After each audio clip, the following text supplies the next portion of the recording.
जैसे ही हम नीचे एग्जिट के जरिए दूसरे रोड में आते हैं तो हमें टोल मिलता है। टोल हिसाब कर लेगा कि हमने डिस्टेंस कितना ट्रेवल किया है, उस हिसाब से हमारा जो चार्ज है वो डिडक्ट हो जाएगा।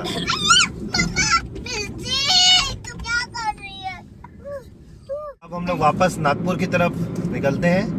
और किसको क्या हाँ नागपुर की तरफ निकलते हैं तो सबसे पहले हमें ये एक्सप्रेसवे के नीचे से पास होना पड़ेगा और उसके बाद हमारी गाड़ी ऊपर की तरफ चढ़ेगी एक्सप्रेसवे में।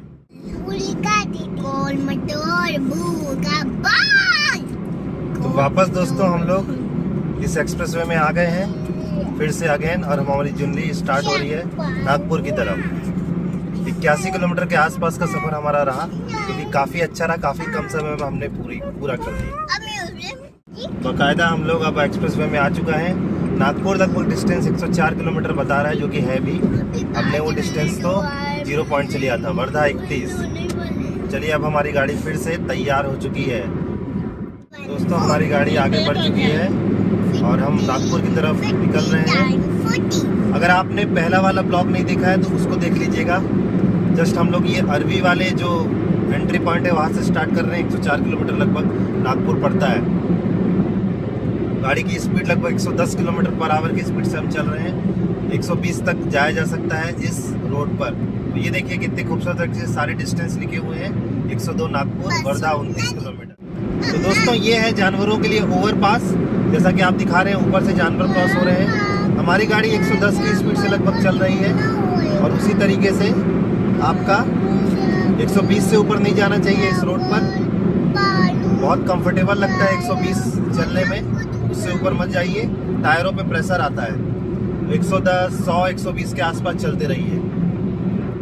दोस्तों ये जो एक्सप्रेसवे है ये आपका शिरडी तक पूरा हो चुका है और शिरडी बहुत ही कम समय में नागपुर से शिरडी पहुंचा जा सकता है। साथ ही मुंबई का आपका मुंबई शिरडी के बीच काम चल रहा है।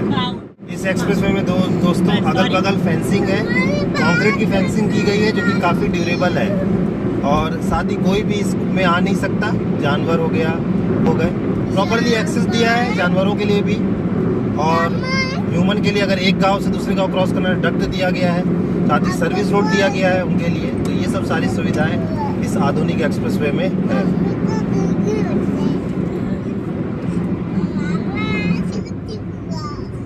तो ये दोस्तों जानवरों के लिए ओवरपास, एनिमल ओवरपास आप कह सकते हो इसको।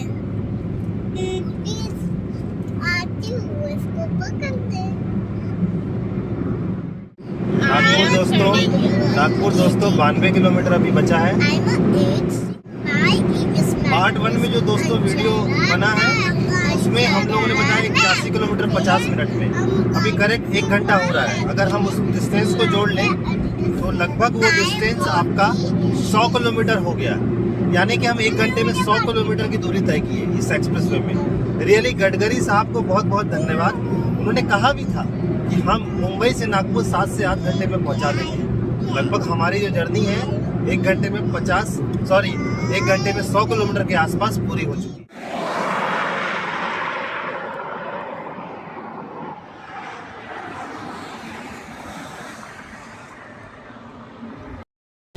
तो चलिए दोस्तों हम रुक के थोड़ा फोटो वोटो खींच लिए और अब हमारी गाड़ी नागपुर की तरफ रवाना हो चुकी है।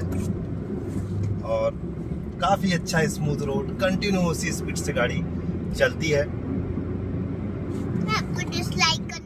दोस्तों जो फर्स्ट वाला लेन है वो ओवरटेकिंग है। आइडियली उसे ओवरटेकिंग लेन माना जाता है।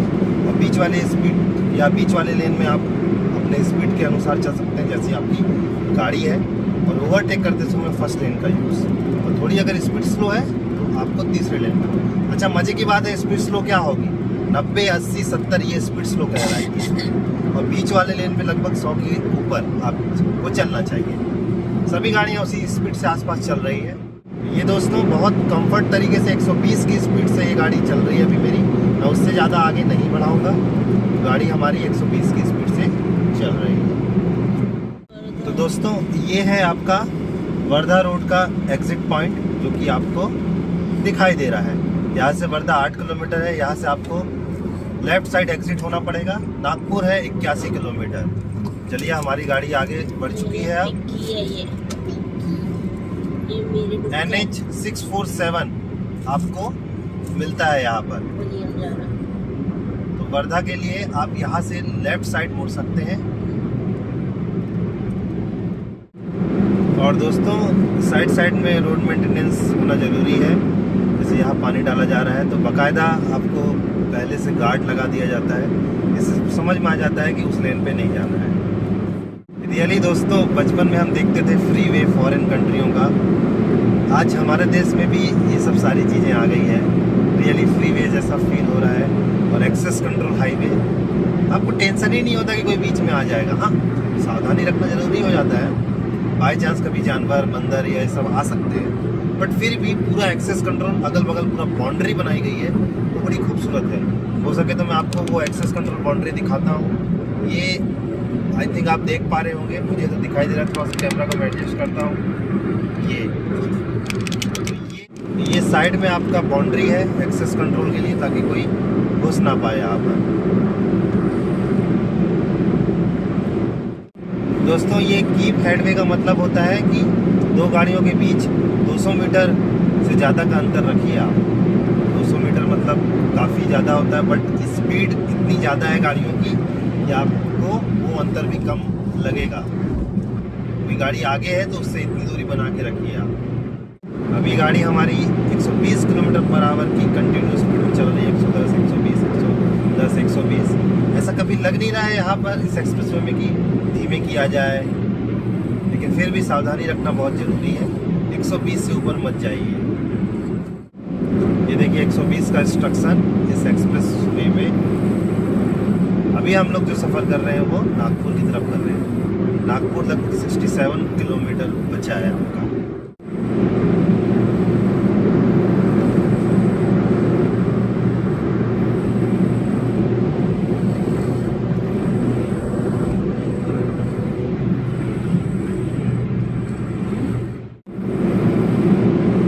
नागपुर अब 60 किलोमीटर, बुटीबोरी 41 किलोमीटर, सिंधी जो है वो 15 किलोमीटर बचा है। दोस्तों कितनी अच्छी smooth ride 120 kilometre per hour की आप यहाँ पर महसूस कर पा रहे हैं, देख पा रहे हैं। और इंस्ट्रक्शन भी लगभग 120 किलोमीटर पर आवर का है, उससे ज़्यादा आपको नहीं जाना चाहिए। करने का प्रॉपर तरीका, राइट साइड इंडिकेटर देते हुए इस छोटी सी लॉरी को मैं ओवरटेक करूँगा। आप देख पा रहे हैं स्पीड लगभग 110 किलोमीटर पर आवर की स्पीड से।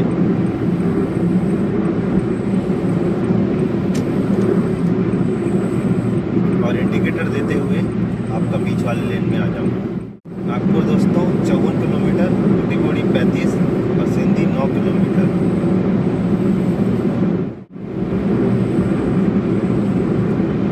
ये दोस्तों सिंधी के लिए 500 मीटर के बाद एग्जिट पास दिया गया है। तो अगर आपको सिंधी जाना है तो ये एग्जिट पास का उपयोग करके लेफ्ट साइड जा सकते हैं। यहाँ पर डिस्टेंस हिंगना 36, नागपुर 52 किलोमीटर।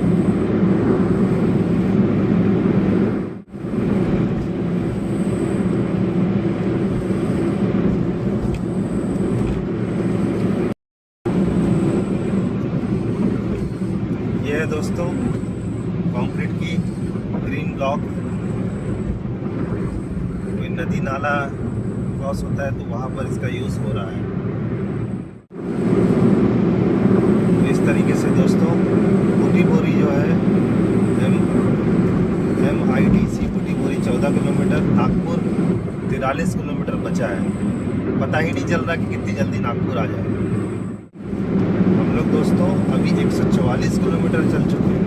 मतलब अभी जो सेकंड पार्ट में 63 किलोमीटर और साथ ही पहला जो नागपुर से जो आरवी मोड़ है वहाँ तक हम लोगों ने 81 किलोमीटर ट्रैवल किया। टोटल 145 के आसपास अभी हम चल चुके हैं। तो दोस्तों आप लोगों को लेफ़्ट साइड में बाउंड्री वॉल दिख रही होगी, यही है फेंसिंग। इससे क्या होता है कि कोई रोड पर आ नहीं सकता और बहुत ज़रूरी भी है। एक्सीडेंट की संभावना कम हो जाती है, आप कंटिन्यूस स्पीड से चल सकते हैं। और सामने आपको जानवरों के लिए ओवरपास दिखाई दे रहा होगा।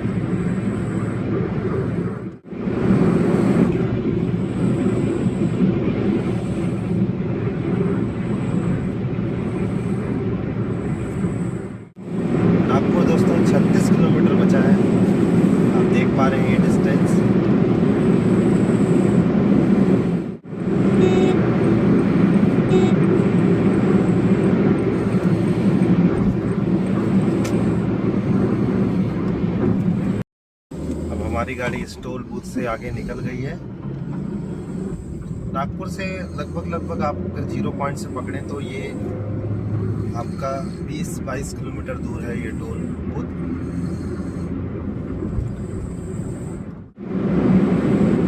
बोरी का जो एग्जिट पॉइंट है वो लगभग 2 किलोमीटर है यहाँ से।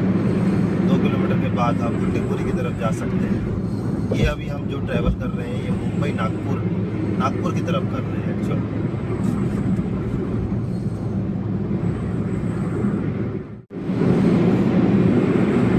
ये देखिए बोरी आप लेफ्ट साइड से जा सकते हैं। इस तरीके से एक्सिट पास दिया गया है।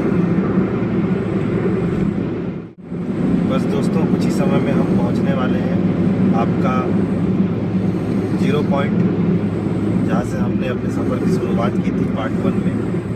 पार्ट 2 में हम लोग रिटर्न होके वापस हो गए। हमारी जो टोटल डिस्टेंस अगर हम देखें तो लगभग 175 के आसपास अभी हम कवर किए हैं पार्ट 1 और पार्ट 2 मिला के।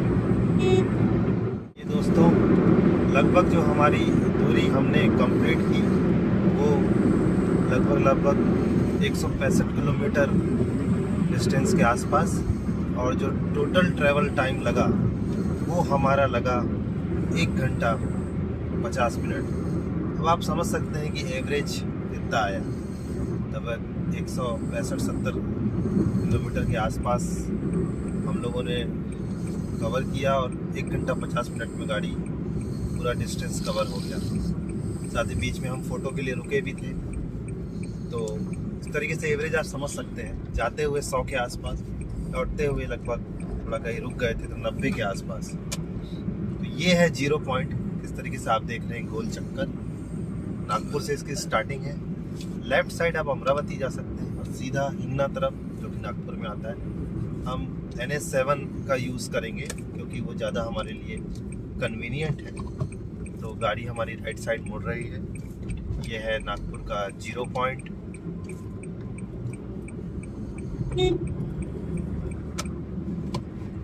और इस तरीके से हमारी जर्नी कंप्लीट होती है और आशा करते हैं ये वीडियो आपको काफ़ी अच्छा लगा होगा। मेरे लिए भी मेरे जीवन का सबसे अच्छा वीडियो है ये, क्योंकि मैं खुद इस एक्सप्रेस वे में सफ़र करना चाहता था और मुझे मौका मिला और इस तरीके से मैं ब्लॉग के माध्यम से आपको दिखा रहा हूँ। चलिए अब हमारी गाड़ी नागपुर की तरफ जा रही है, बढ़ रही है और फाइनली समृद्धि एक्सप्रेस वे महामार्ग बाला साहब ठाकरे जी के नाम से है ये। तो हृदय सम्राट, हिंदू सम्राट बाला साहब ठाकरे के नाम से ये एक्सप्रेस वे है। और ये ब्लॉग पूरी तरीके से कंप्लीट होता है। अच्छी बात यह है कि जगह जगह पुलिस है, पेट्रोलिंग होती है, तो बहुत सेफ हो जाता है ये हाईवे एक्सप्रेस वे। चलिए मिलते हैं अगले इंटरेस्टिंग ब्लॉग पे। चैनल को सब्सक्राइब जरूर करिएगा अगर आप पहली बार आए हैं। वीडियो अच्छा लगा वीडियो को लाइक शेयर करना ना भूलें। चलिए मिलते हैं अगले इंटरेस्टिंग वीडियो में।